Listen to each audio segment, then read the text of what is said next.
You guys might have heard us joke on the Wednesday show a while back about how we had a member that hadn't even been in a Home Depot before. Yeah, that's Brandon, and he's about to close 7 deals in like 2 months. What is going on, guys? Welcome to today's episode of the Collecting Keys Real Estate Investing Podcast. Today is Monday. This is the Scale Show, and we are here with Brandon Hien, who is one of our Scale members that is, I would say, like one of our big rising stars right now. How long have you been with us for? Like 8 months ish? Since February. It's February. So recording this 7. in September time. So yeah, about 7-8 months. And you are the hustlepreneur of the group, and I'm super excited to have you on. So you guys, if this is your first time to these Monday shows, we typically interview Scale members, which is our community of growing real estate investors, or we interview other scaling real estate investors from other groups or that are not in groups at all or just out there hustling. And we want them to bring the knowledge and skill set and stories that they have been using to grow and scale their real estate businesses. And so, Brandon, to kick us off here, why don't you give us a quick 3-minute rundown, who you are, where you're based, and what your team currently looks like? Yeah. Thanks, Mike. First off, thanks for inviting me. I've really enjoyed your group. You guys, you help us a ton, especially as me, someone who's starting off, new to real estate. So I'm from North Carolina. I've lived in Chicago for the past 3 years, but I market into North Carolina with the intention of going back there. So far I've done everything virtually. So I've worked in tech sales for 8 years now. That's what I've done as my career. But I've really always kind of wanted to do something entrepreneurial. I've done a lot of different hustles over the years, tried to start various businesses, even outside of real estate completely. I was doing like social media marketing. I was making YouTube videos for a while. So I really tried everything until I kind of stumbled into real estate. And I got into real estate because I was doing a lot of stuff with online business, online marketing. And I realized that most people in the space really weren't actually making that much money. Mm-hmm. And especially coming from a high paying job, one of my goals was to be able to, make more money than I was in corporate America. Because income wise, I'm sort of capped out in corporate America. So I figured, hey, I see people, making a lot of money, having freedom, living good lives in real estate. So that's how I stumbled into this. At first, really all I knew was that your rent was supposed to be more than your mortgage.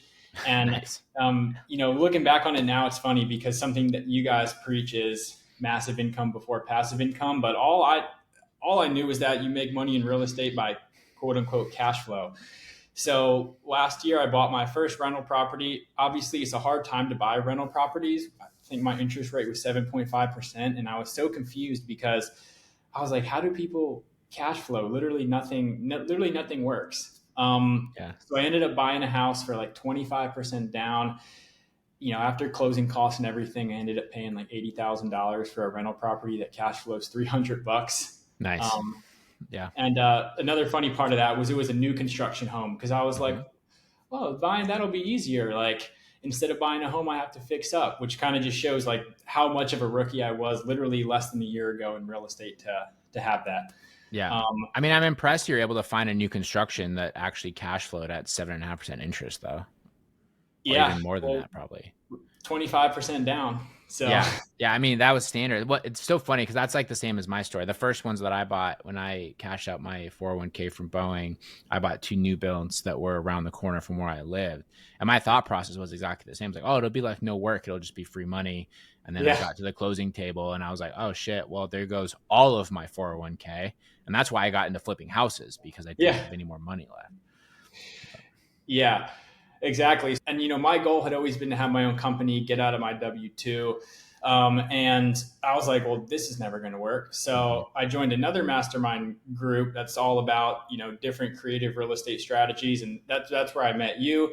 When I had joined that group, I mean, I had never heard of wholesaling before. They also talked about like commercial real estate, buying small businesses, flipping land. Basically, it's like a starter program into how you can actually make money with real estate. So when I looked at all the different options, wholesaling seemed like the best to me because I was looking for the quote unquote quickest and easiest way to at least make like 10 to 15K a month so that I could get out of my job. Again, that's 10 to 15K isn't replacing my income, but that wasn't necessarily my goal. I Mm-hmm. was just looking for how could I generate that the fastest so I could be 2 feet in on entrepreneurship. And I felt like out of all the options, wholesaling was the best. So That's funny. I didn't realize when we connected, you didn't even really know what wholesaling was. I remember hopping on a call with you like a yeah. long time ago, and you like were talking about going to work for a local wholesale company there. And you know that it took some convincing for me to get you to join Scale and come and do it yourself. And you actually just like went and did like the full process for somebody else for a little bit first. But yeah, so you were like as green could be. Yeah. So now you've been grinding out for a little while. Give everyone a little bit of like a preview, I guess, to what we're gonna go through your whole process of how you got here. What have your last like 2 months looked like in this business so far? Um, so my last 2 months, I actually kind of turned the corner and started having some success. So I've been doing it for 7 months now. Um, the first 4 months were brutal. I had got one laydown sale, but other than that, I didn't get any contracts. Um, I I was like, dude, why the heck would anybody ever accept this low offer? And I was learning everything from scratch. Like I didn't know anything about real estate, much less about wholesaling. So the first months were frankly brutal. I was having a lot of conversations, but wasn't getting any contracts. And then all of a sudden, I just started getting contracts like one after another. And I went on a streak of like 6 contracts in 6 weeks. And then I was like, dude, this is finally possible. Like I can actually do it. And then I thought I was gonna, have my big breakthrough. I had all these contracts. I probably had like 7 contracts in escrow at one point to close. And just a few weeks ago, I was supposed to have like 3 contracts close in a week. It was going to be $38,000. I was going to have a big business bank account. I was basically, really feel like I get over the hurdle. Um, you know, I went through all the struggles of first getting the contract, finding a buyer, and then started having like title problems or Mm-hmm. problems with the property. So it's kind of interesting. You get over the first hurdle of getting under a contract, and then you start running into all these other issues that I had to overcome. Yeah, But I've been working through those, and most recently closed my third deal last week. yeah, That got extended for 2 weeks because of title problems, but was able to figure it out. yeah. But you got what 13,500, I think, on that one. Yep. Yep. So, I mean, there you go. Good little paycheck there. And you said before we hopped on, you've closed 3, and then you have 3 more that you're intending to close over the next month. Correct. Yep. Awesome. So either way, if you stretch that out, all of a sudden you're doing about a deal per month on average, right? Even though they Yeah. all kind of like came from the fruits of your labor over the more immediate period. Let's talk about like your hustle to like get to that though, because how are you sourcing a lot of these deals right now? Because I know over the several months we've been working with you, you've kind of tried everything. Yeah. So actually, my most success so far has been from VA cold calls. So I started off doing direct mail. I still do that. Then I was doing VA cold calls and VA texting, and then I also recently started Facebook ads. But my most successful has been from VA cold calls. You have to go through a lot more leads to actually get good, quote unquote, good leads. I would say maybe like 1 out of 10 turns into an opportunity. Mm-hmm. But I had the time to work through all those, and also it gave me a lot of practice having conversations. Like I'm talking to people and making offers every single day, getting brutally rejected constantly. Yeah. But it definitely, thickens my skin and gives me experience. So I think that's how, and the reason that I wanted to add on VA cold calling and texting, which I think is good for people who are just starting, is that it gives you a ton of reps. I Mm-hmm. mean, you can spend 3K a month on mail and maybe talk to like 5 people, maybe. Whereas with VA calling and texting, you're having conversations every single day. So I kind of just look at it as practice, and I think that's good, especially for people who are starting out. Totally. Well, it's interesting because, like, honestly, working with you and sort of seeing how your growth has happened over the last 6 months has literally changed my view around how people should probably start in this business. because so many people, when they try to do wholesale real estate, focus on the marketing and lead generation, which is important, right? But the problem is that if you are paying for expensive marketing, expensive lead generation, and you suck at closing deals, you're not good at, like, you don't have the work ethic, you don't know how to make offers, you don't know how to calculate comps. You're just throwing that away. And so I've really started to shift my mentality just from watching how you sort of come together of when you're like green to the industry, you really should just eat it and be getting those cheap leads, whether that's you calling yourself, that's you paying for a cold calling company for, quote unquote, less motivated leads. Because that's like you said, it gives you a lot of reps and a lot of practice for not an insane amount of money. Right. Mm-hmm. And Yeah. statistically, if you do it for long enough, you will find deals. It'll feel like a lot of work because it is, but you will eventually find someone that wants to sell. Do you have like general numbers over like how many cold calling or SMS leads you're needing to get on average in order to get like a qualified lead or a signed contract or anything like that? Um, I would say, If you're gonna bullshit me, you can say no, and we're gonna have a conversation when you're up here in 3 days for our little scale meetup. But yeah, I am. So I can guesstimate. I have the numbers in my CRM, but I mean, I would say 1 out of 10, maybe like, okay, this is. I feel like I could potentially get this. it's like a qualified, like it's a good conversation, right? Yeah, and there may be maybe more than 1 out of 10 are like good conversations, but it may be like a landlord who Mm-hmm. wants almost ARV. But like at this point, I'm good at telling people who are actually like going to sell to a wholesaler. So I Sure. would guess 1 out of 10, and then maybe like out of out of that, like maybe 1 out of 5 would Yeah, be so the about poor. 50 leads, let's say, for every like really good shot on goal, Yeah, which would about track, right? Like, so for our calling and texting, we typically see somewhere between 70 and 80 up in our market, up in like Spokane area. That varies a lot, and it also is very different depending on how involved you are in the initial conversation. yeah, But no, that's solid though, right? So if people listening, that means that Brandon is having 50 conversations for everyone that is like a very legitimate opportunity at a contract, right? And even then, there's no guarantee you're going to get it. exactly. You have competition, you have other people that are making offers. They don't necessarily might not accept your offer, even though it can make perfect sense for them to do so because they're going to lose their house or other things, which I know you've had a couple of those. So Yeah, and I would say the 1 in 50 you can get a contract on, but then though then I've realized getting a contract and finding a buyer still doesn't mean that you'll close the deal because there yeah, can be title problems or other things like that. so many untold things that can happen. And that's why this Yeah. business is so tricky. But that's also why you can make a very significant amount of money as a one or two person business because Yeah. there are all these challenges you have to face.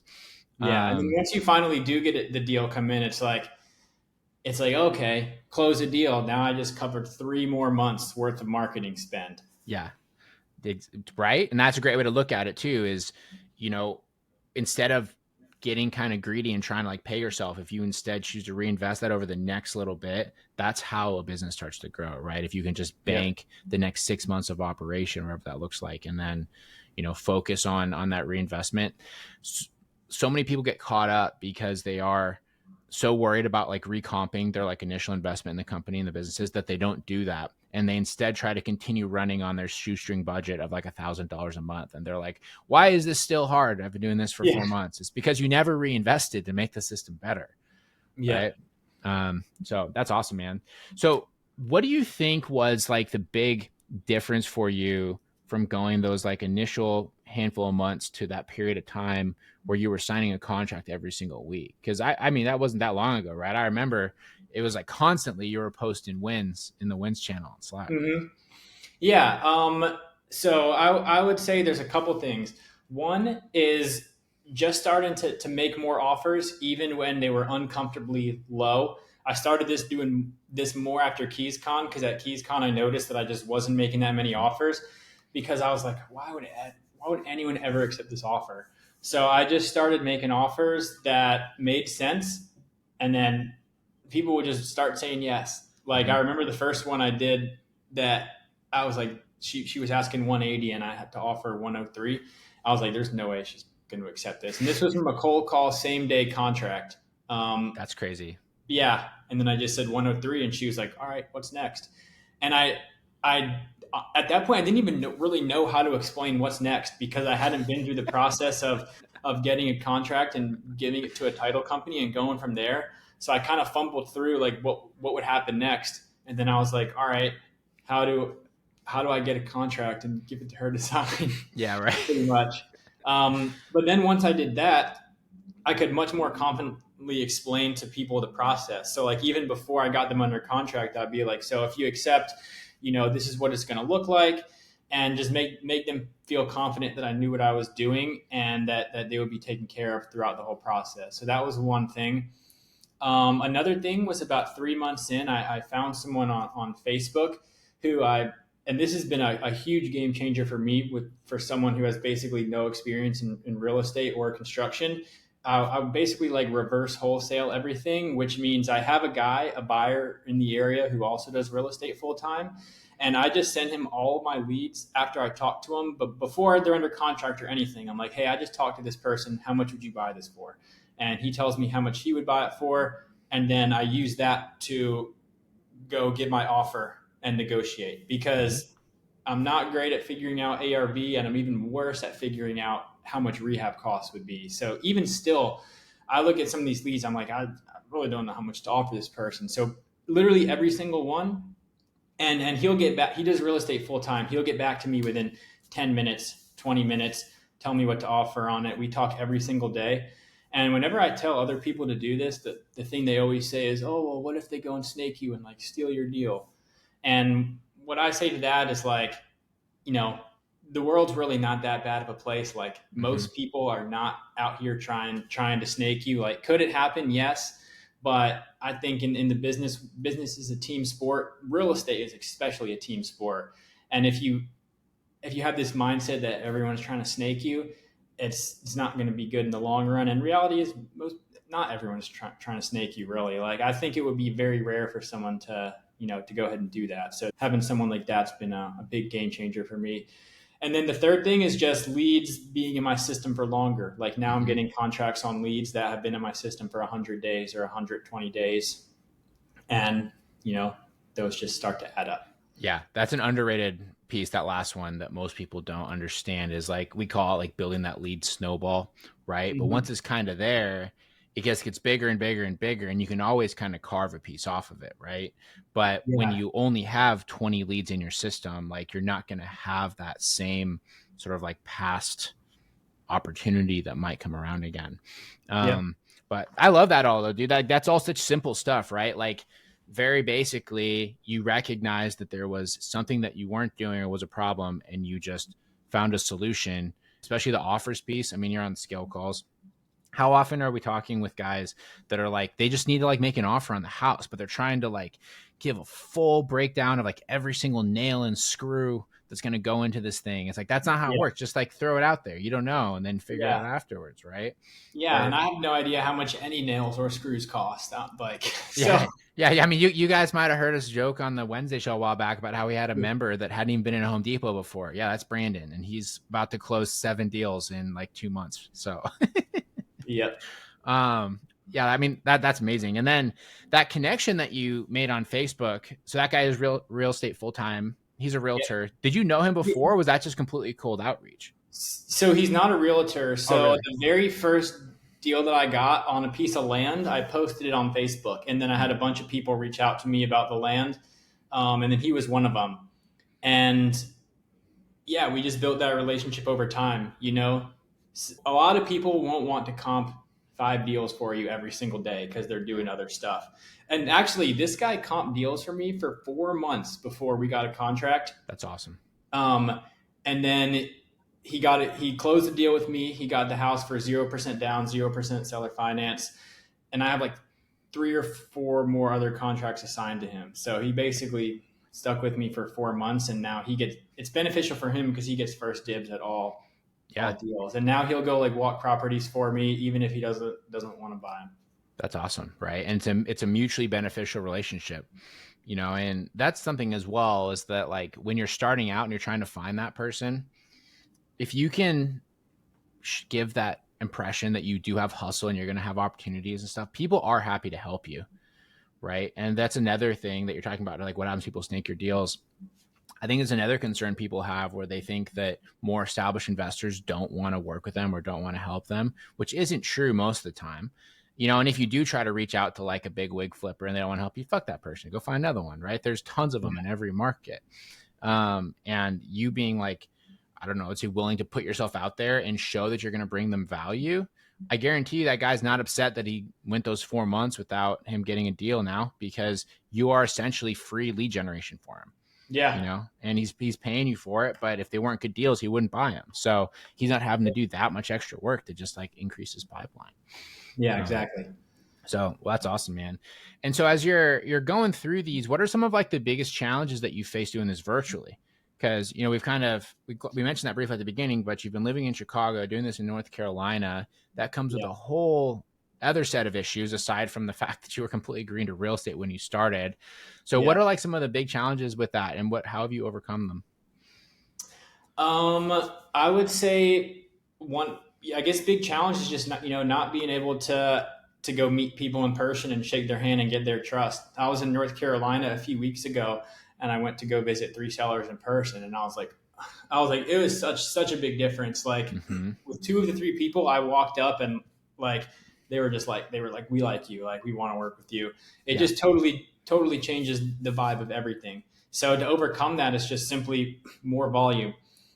Just make more offers, do more volume, and also having someone on the ground, like the guy I was just talking about, to be able to go walk properties and act as my quote unquote partner. Sure. How about like with due diligence, or you just rely on your partner so heavily right now that you don't even necessarily worry about that? Like doing comps? Yeah, I basically just rely on him. And when you say due diligence, do you mean like for the buyer? Yeah, well, for both sides, right? Like, so, doing comps, going and making sure that the house actually does have a roof on it, right? And the seller wasn't just saying that, like going and making sure that the neighborhood is actually as it appears on Google Maps and it hasn't been like, turned into a drug haven, which does happen in some of these places. Like there's a lot of stuff that's really, really hard to do without getting someone there to see it. Yeah, and to that, I would say lock it up based on what the seller says. And if you have to change after that, then that's how it is. That's happened a couple times where I lock it up based on what the seller is and a price that works. And the guy would go walk it, and he would be like, "Yeah, this house is actually a teardown." And the one guy had to negotiate down 15,000 because I had him at 45. The highest offer I got was 43 because the house was it was completely destroyed, like it's unsalvageable. So I negotiated the seller back down to 33, and There you go. he took that. Or another one we had to completely cancel because it was an out-of-state investor who bought it 3 years ago. He said it had a rehab inside and it was all good. And then I had a buyer for it, and they actually ordered an official inspection for it, like from an inspector. And the house is basically rotting from the inside out. Nice. Like, I'm still going to give the guy an offer. Going to have to go from 160 to 80. And he paid 110 for it. But I mean, that's the situation. Like, lock it up based on what you know beforehand. And if that's not the case, then it's not the case. Do you have the official inspection on that one? Yeah. I would share that with the seller. Yeah, I did. Yeah. And he was like, he didn't know any of that. Yeah. So, I mean, again, though, that is a crazy situation. Yeah. But that, like, I love that though too, right? Because you go get the contract signed around based on what the seller tells you. And then if the seller lies to you or creates like this false scenario and you need to adjust your price, you shouldn't feel bad about that, right? That is the seller doing something that is not necessarily in everyone's best interest because they're trying to get more money. That's like lying to your doctor about the fact that like you smoke cigarettes or that you eat like shit. Like you're just lying to yourself and you're hurting yourself when, we're trying to have this solution-based conversation and they're not giving you the full truth. Of course, there's going to be repercussions for that. Yeah. So that's awesome though, dude. So as you've gone through like a lot of this, you're obviously wearing all the hats in the business. Aside from the VAs that do the lead gen for you, have you been able to like manage that decently well so far, like with continuing to maintain your higher paying job, or like have you had any challenges with that? that you've been Yeah, able to? I've been able to maintain it well. I'm in a pretty unique situation where I work from home. I have a lot of flexibility in my job, so I have a lot more hours in the day than someone who may only have 1 to 2 hours. So, I've been able to maintain it from that perspective. I would say now that I have so many follow ups, and I like I'll look at my tasks and I'll have like 75 follow ups in a day. It would be nice to have like a lead manager or someone who Hmm. could call some of those leads. And some of the leads, I'm like, yeah, I really don't want to call this person because they like just told me no a month ago, or like I just like I don't think that they're a good lead, but I don't want to mark them dead. Hmm. And I'm getting to the point where I'm getting a lot of those every single day. So I had to get more diligent about like keeping track of my leads that I think are actual leads versus I think the people that could be leads. Um, but because I also have a sales background, I've had so many experiences where I did not think somebody would be a lead and then it ended up being a sale, that I just don't like to completely get rid of those people. Yeah. So I would say that's the biggest challenge now. As I get more and more, there's just a huge follow list of follow ups that I'm like, oh, this is going to take a while to get through. Yeah, and that'll continue building. And at some point, it'll make sense to have a lead manager, right? Yeah. But you're right, though. You don't want to mark them dead because you never know. We literally have one signed around and assigned for a $10,000 fee that we got last week. That not only has been in our system for several years, but has been under contract with 3 other wholesalers in that period of time. Oh Right. my And we God. have in our notes, like, oh, I just signed with so and so. I just signed with so and so. I just signed with so and so. We have every reason to not follow up with that. But our process is we go and check if the property's been sold because they have a lot of the motivators that we look for. The property Mm-hmm. never got sold. So we would call them.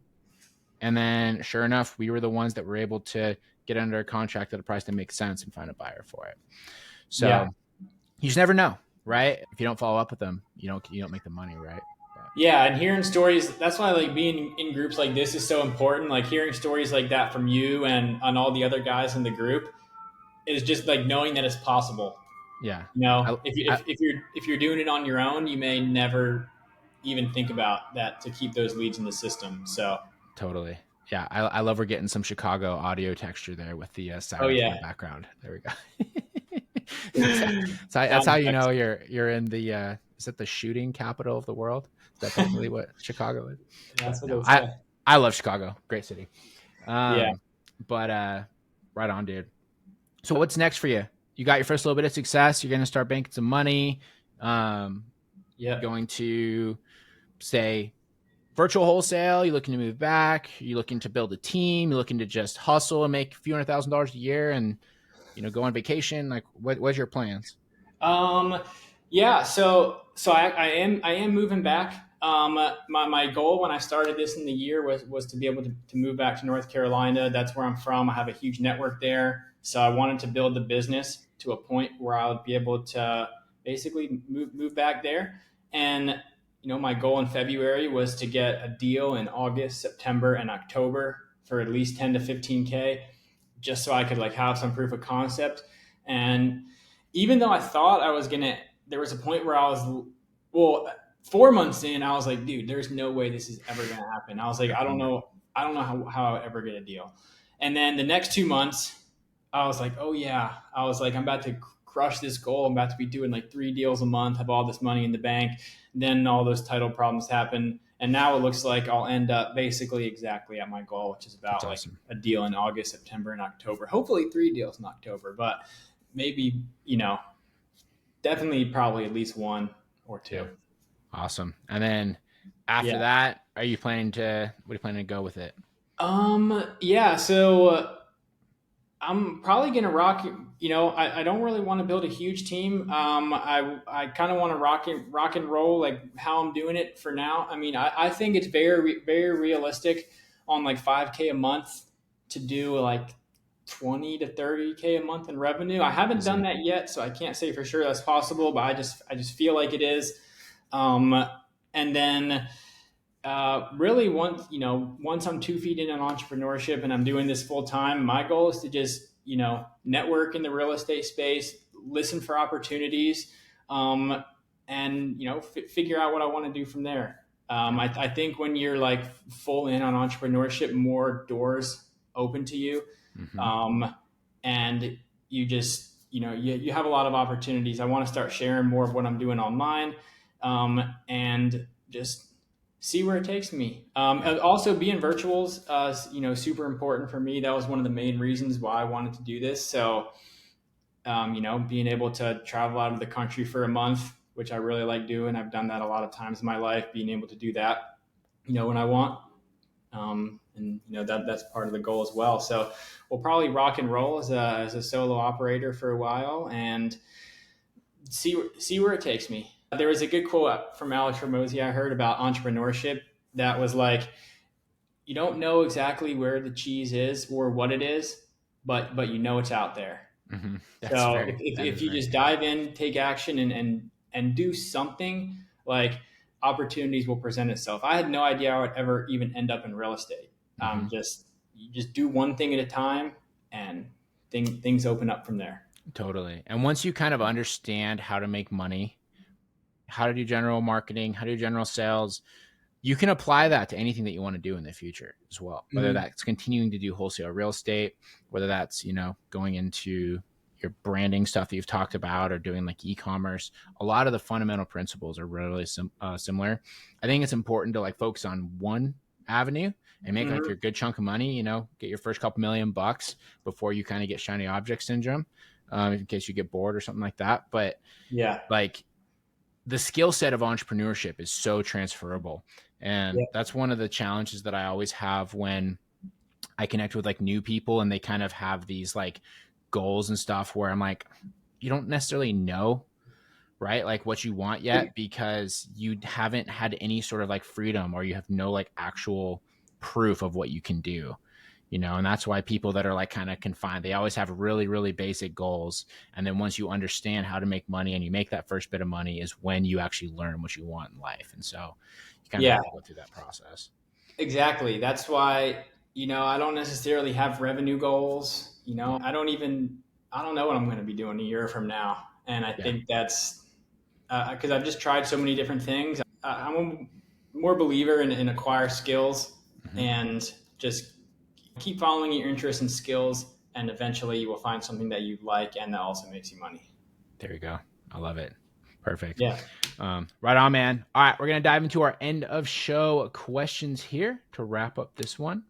And so to start off, what is your craziest real estate or business story? And even though you're virtual, I know you got a couple good ones. Yeah, so I finally got some good ones. I'll do two. So one is this house I have under contract now, where the owner's friend has been living in it for 2 years, and there's no running water or toilet. So I don't know exactly Okay. what's going on in there when a guy living in a house with no toilet or water. So I grew up in a suburb of Charlotte. Looking back on it, you would say it's an upper class suburb. So I never saw anything like this. Like I never saw like what true middle class or even lower middle class is until I started doing this. And it's so shocking to me all the stories I've heard that's happening like 45 minutes from where I grew up. Like somebody literally living in a house with no toilet or Yeah. running water. And Well, there's yeah. the good news is that's not middle class. That's definitely like lower class. Yeah, yeah. So no, nobody go on a witch hunt for Brandon for being disconnected on that one.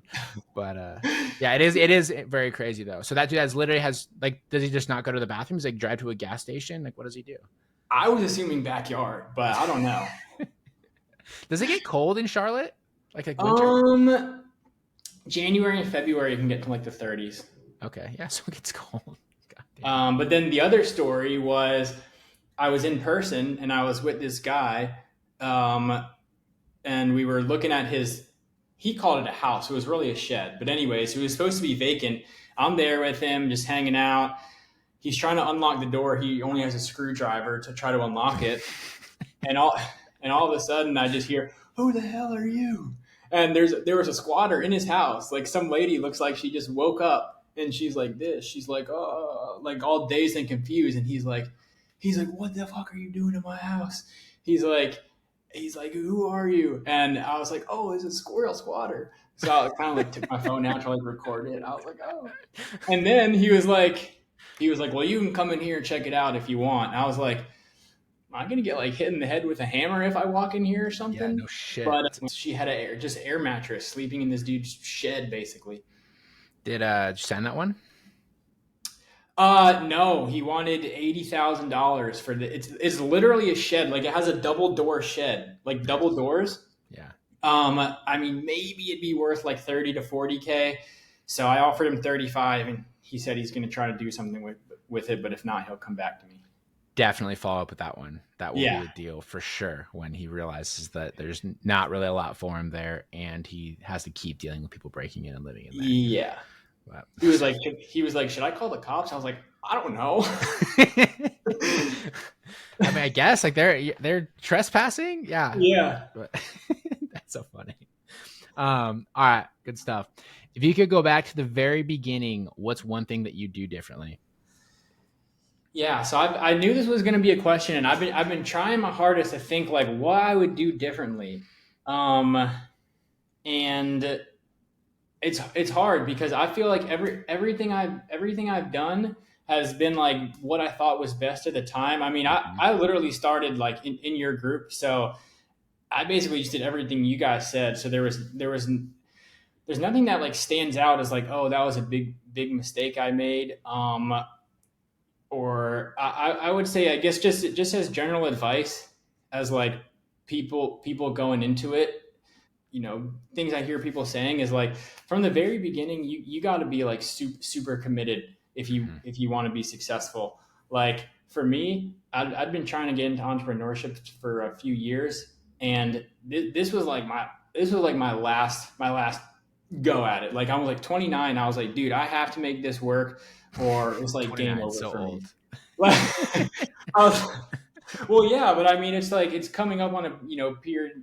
One of the last few years of my life where I literally have no responsibilities and can only go all in on me, um, and I just hear too many people saying like, "Oh, I make calls for an hour a day," and I'm like, well, dude, you just you got to like have the expectations of like how hard you're going to work to be successful, and yeah, I would say that's like the biggest, I guess, takeaway I've got from this is like, it's gonna be harder than you think, but once you get past that initial hump, um, you know, you're gonna be like, okay, that actually wasn't that hard. But like Totally. when you're in the moment, it feels terrible. 100%. Yeah. I mean, and that's great advice, right? And so, what I typically tell people is like, you don't know how hard it's going to be, but I can promise you it's going to be harder than you're expecting it to be, Yeah. right? And then once you get over the hump, Mm-hmm. like even me, like I'm almost forgetting how hard it was. Yeah. And I guess I know one thing I would tell myself is like, try not to be so upset in the moment. Cause like during those 4 months, especially the third and fourth, like I was feeling like really bad, and I just like really didn't enjoy like life because I was like, dude, this isn't working. Like, I'm freaking out. I don't know what to do because this isn't going to work, and I'm going to be a failure again. Mm-hmm. And I had that same experience when I started off in sales, and I actually don't even remember this, but like I would read in my journal, like when I would start off in sales, how I was like super upset, and I was like, just didn't really like my life. I don't even remember that now Yeah. because I've had all the success, and I'm on the other side, and you forget about that. So I would say try as best as you can to enjoy the journey when it sucks. But I guess on the same point, you also need to feel the desperation and the pain if you want to get out on the other side. Because if you don't, then you're just gonna be like, ah, my job's fine. Yeah. This is too hard. So I guess it goes both ways. You really you got to feel the pain and go through the Mm-hmm. toughness. Yeah. That's where grit's built, right? Yeah. So awesome, man. Good stuff there. Sweet. All right. Where can people find you, follow you, and reach out to you? Yeah, I would say the best place would be Instagram. So I'm gonna start posting more here soon, about real estate stuff. A lot of it's like travel stuff now, but it's BM_HIEN, or Brandon Hien HIEN. Pretty sure I'm the only one of those, Yeah. so you should be able to find it that way. Cool. Right on.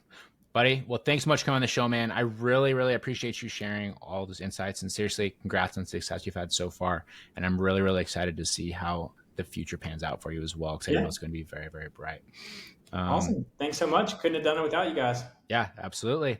All right, guys, we'll go and shoot Brandon a follow. And if you feel like you are working hard and you're not getting success, if you're not working as hard as Brandon, you're not working that hard. He literally has been grinding for months and months and months, and he is now slinging deals left and right. Like, honestly, it's almost comical.